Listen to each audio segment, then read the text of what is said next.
Welcome to Wattage Wednesday. So today let's see how much power it takes to run this little air compressor. So let's get started. So this is a 1/3 horsepower air compressor with a 2-gallon tank, and it should run up to 100 psi when it's charging, and then when you use the air and it drops to 70 psi, it'll kick back on and charge again up to 100 psi. I use this to blow out the filters on my vacuum cleaner inside the house. I use it to clean out the air cleaners on my truck, my van. I use it whenever I want to blow anything out. I use it to fill the tires in my bikes and my vehicles. I use it for a little nail gun, trim nail gun for in the house, so it works pretty good for that. But I want to see how much power it uses. So this one, the pressure switch doesn't quite work the way it was intended to, so it doesn't run up to 100 and then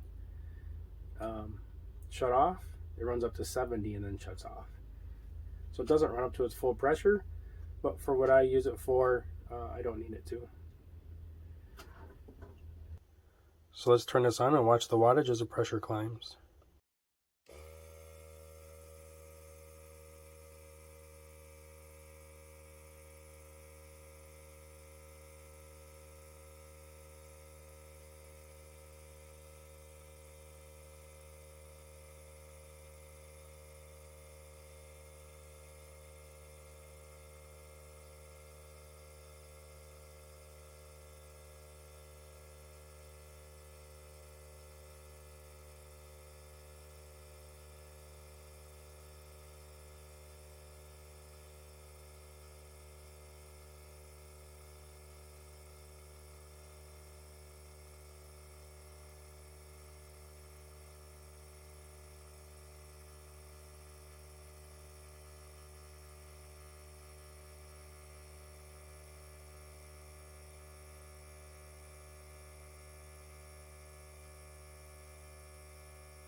So I have a large air compressor in my garage, and it has its uses.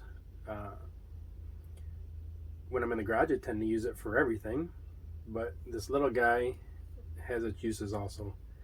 So it doesn't use a lot of power, it's portable. I can take it from room to room in the house if I'm using my trim nail gun. I can take it around the vehicle to all the tires, whether I'm up near the garage or not. I actually keep this one in my truck so I can take it wherever I go. So it's nice to be able to have a little air compressor.